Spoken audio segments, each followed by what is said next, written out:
everyone. I am Mary Margaret Iguedas, the leader of Group 3, and today we're going to discuss the curriculum implementation. So in this chapter, it discusses the process in implementing the curriculum as presented by different scholars in curriculum studies, especially in the field of curriculum leadership and supervision. So what is curriculum implementation? Implementation, it describes the dynamic of how various curriculum workers strive to do their functions in order to attain educational goals, programs, and policies set by the country, region, division, and district level down to the local school level. So the curriculum workers. Curriculum workers, according to Oliva 2005, the success or failure of any curriculum depends on the people working for its implementation. At any level of curriculum implementation, curriculum workers, through their expertise, creativity, and dedication, make sure the curriculum is implemented as planned. The teachers. Teachers are the most visible among the curriculum workers.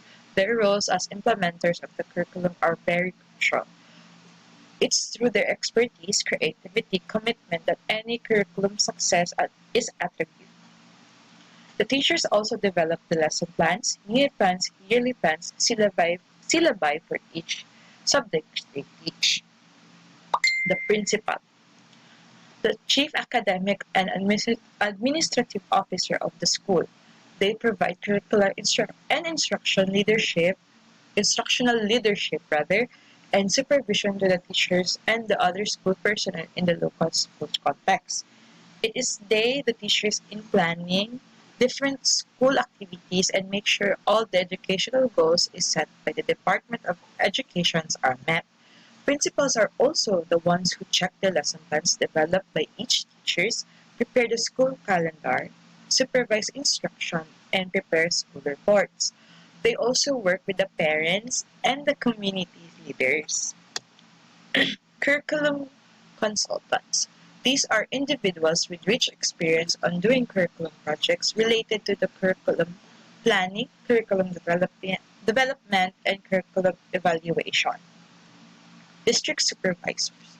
So the district supervisors are the responsible for supervising and implementing of the curriculum at the district level. They help public school principals in ensuring that the programs of the Department of Education are implemented in their respective schools. They also implemented policies and programs for the Department of Education in private schools. So the education supervisor, assigned to specific subject areas in basic education. They help the district office of the Department of Education in supervising the implementation of project programs specific for each subject area. The division superintendents, the chief of academic officer of each division. They supervise implementation of DepEd curriculums, programs, and projects in the division level for both public and private. Usually each province or a city considered a division for DepEd. The regional directors manage the programs and the projects of Department of Education in the regional level. Education program specialists work at the national level or the central office of the Commission on Higher Education or CHED and the Department of Education or DepEd. They assist the two government agencies in the development of the curriculum policy that will help the teachers and other curriculum leaders in the implementation of the curriculum. Technical panel and the technical committees. Professors and individual experts from different disciplines in field and the assist of Commission in Higher in developing curriculum, formulating curriculum policies, and evaluating compliance of higher education institutions to child program standards. That's all. Thank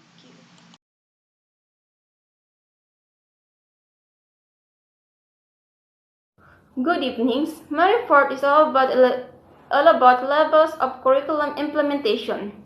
To ensure the smooth implementation of curriculum, each department or Ministry of Education in any country has established a system that will take charge of the whole work of the planning, development, implementation, and evaluation of the curriculum. In the figure 14 show that the Philippines follow the centralized system of education curriculum development implementation that start from the national level down to the school district level. The figure below shows how the implementation of curriculum works. Figure 14 level of curriculum implementation in higher education. Republic Act 9155, also known as the Governance of the Basic Education Act of 2001. The number one level of curriculums in the higher education is national level.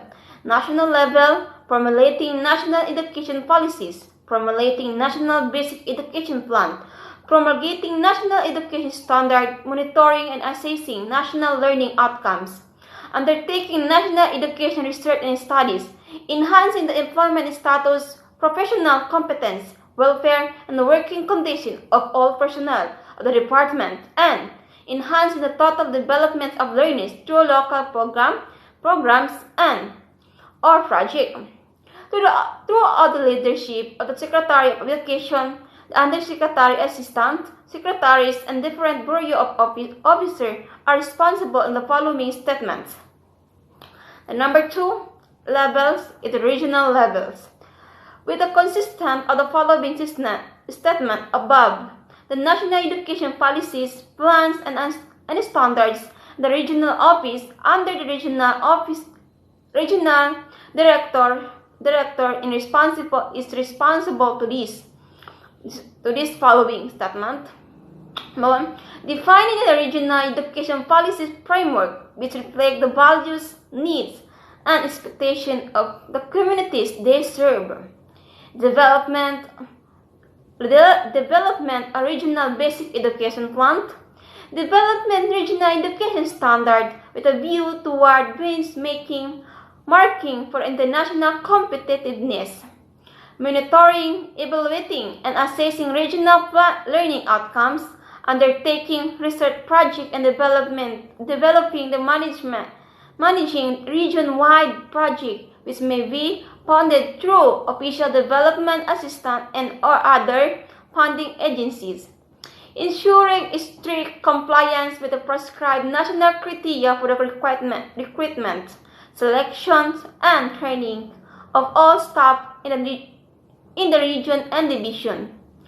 Formulating in conditional with the Regional Development Council the budget to support the regional education plan, which should take into account the education plan of the division and district. Hiring, placing, and evaluating all employees in the regional office except for the position of the assistant director. Evaluating all school division superintendent, assistant division superintendents in the region. Planning, managing the effective and efficient use of all personnel, fiscal resources of the regional office, including professional staff development.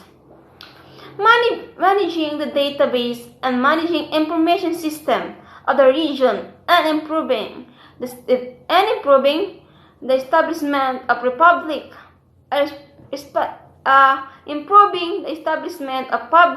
and private elementary and high schools and learning centers.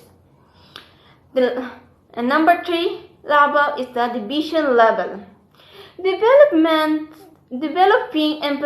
Implementing division education development plans. Planning and managing the effective and efficient use of all personnel, physical and fiscal resources of the division, including professional staff and development. Hiring, placing, and evaluating all division supervisors and school district supervisor as well employee in the division, both teaching and non-teaching personnel, including school head except for the assistant division superintendent.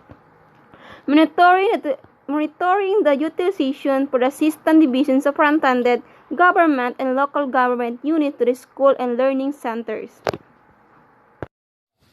Good day everyone, I'm Albert Alisar Villarreal, and now let's continue the discussion about the levels of curriculum implementation, letter D, the district level, and the letter E, the local school level. In the district level, it is headed by the district supervisor, that is responsible for the following. First is providing professional and instructional advice and support to the school heads and teachers or facilitators of schools and learning centers in the district of cluster thereof. The second is about the curricula supervision, which it means that the district supervisor will be the one to do the process of watching or supervise the school heads in every school in its district. For the letter E, the school level, where the consistent with the national educational policies, plans, and standards headed by the school heads is responsible for the following. First is the setting the mission, vision, and objectives of the school. Second, creating an environment within the school that is conducive to teaching and learning. Third is implementing school curriculum and being accountable for higher learning outcomes. Next is the developing the school education program and school improvement plan. Next is offering educational programs, projects, and services which provide equitable opportunities for all learners in the community. Next is the introducing new and innovative modes of instruction to achieve higher learning outcomes. Next is administering and managing all personnel, physical and fiscal resources of the school. Next is recommending the staffing complement of the school based on its needs. Next is encouraging staff development.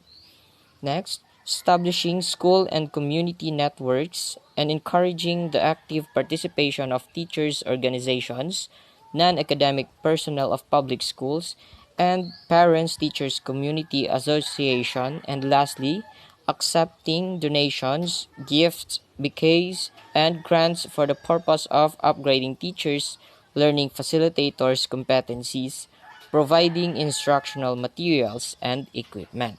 So sa school level is headed by the school heads, and together with his or her teachers or facilitators, napakarami ng kanilang mga trabaho, no? Hindi lang pagtuturo ang kanilang inaatupag. But today, the different offices of the Department of Education are doing their best to ensure the smooth and efficient implementation of the K-12 education program here in the Philippines. The implementation of K-12 program is under the Republic Act 10533 or the Enhanced Basic Education Program Act of 2013, where the kindergarten and senior high school were added to the Philippine Basic Education System that ensures that our education system of basic education is at par and demands of a knowledge-based society. While the Commission on Higher Education or the CHED was established by Higher Education Institution or the HEI under the Republic Act 7722 or known as the Higher Education Act of 1994. The CHED has two levels. First is the central level or a national level which focuses on the development of the policies and sets of the national direction on higher education in the country. The CHED Office Program Standards or OPS is responsible for curricular matters. The CHED also issues a Memorandum Order or CMO per program to serve as a guide to higher education institutions on the courses that should be offered per program. Admissions and retention policies, administrative requirements, faculty requirements, library and laboratory requirements, and others. Second level is the regional offices or the regional level of CHED is responsible for the monitoring and implementation of the policies and guidelines developed by the central office. The monitoring work is done with the help of regional experts on the different fields known as the Regional Quality Assurance Team or RQUAT. It is their duty to ensure that all HEIs in their region comply with CHED requirements and policies. That's all from me, and thank you for listening. So, good afternoon everyone. I am Julie May Binimerito. So, my topic is all about the things to consider in implementing the curriculum. So, curriculum implementation must be systematically planned at any level. It requires careful consideration of several factors and variables. So, here are the first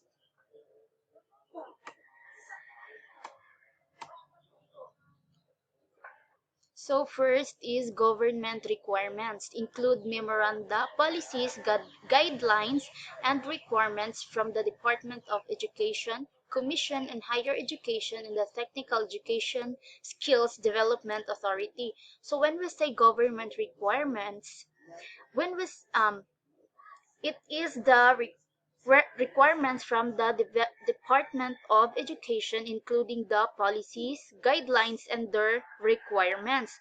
The competencies required by the board exams are also considered. So, number 2 is school philosophy, vision, and mission, and core values must be considered at the school level, especially when selecting the specific contents and learning experience for all students enrolled in each program. So, kabalo na jud ta na each school na jud ni ang vision and mission ug core values nga ginapatupad. Next is Number 3 is learning environment. Learning environment includes the various school facilities required for the implementation of each program. So these facilities include laboratories, classroom, libraries, police, instructional technologies, and other facilities prescribed by the government for each program.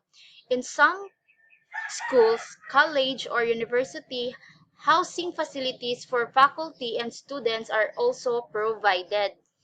Number 4 is needs and demands of the society. Are the needs and demands of the society that the curriculum must respond to. So, curriculum can address these needs and demands in the macro level by adding subjects or contents, or in the local school level by integrating specific competencies in the various syllable for each course. Number 5 is needs of the students. So including interests are considered when the school develops academic policies and in the preparation of course syllabus. So at least the school, college, or university should have an idea of the general profile of the students, including their needs and interests when planning and implementing the program. Number 6 is the faculty expertise. The faculty is considered as the most important assets of each school, college, and university. So faculty expertise is very important because they also play an important role in the implementation of the curriculum. So last is the changing nature of knowledge. Includes the theories and research from different areas and professional organizations in the academe that are also influential in the implementation of the curriculum. So the changing nature of knowledge, it could result to the integration of important topics or subjects and additional facilities. Next is at any level of educational bureaucracy, the success of curriculum implementation can be attributed to how curriculum leaders and workers plan, design, and develop the implementation of the curriculum. So school resources and the implementers at the school levels are also contributory to the success of curriculum implementation. So that's all, and thank you.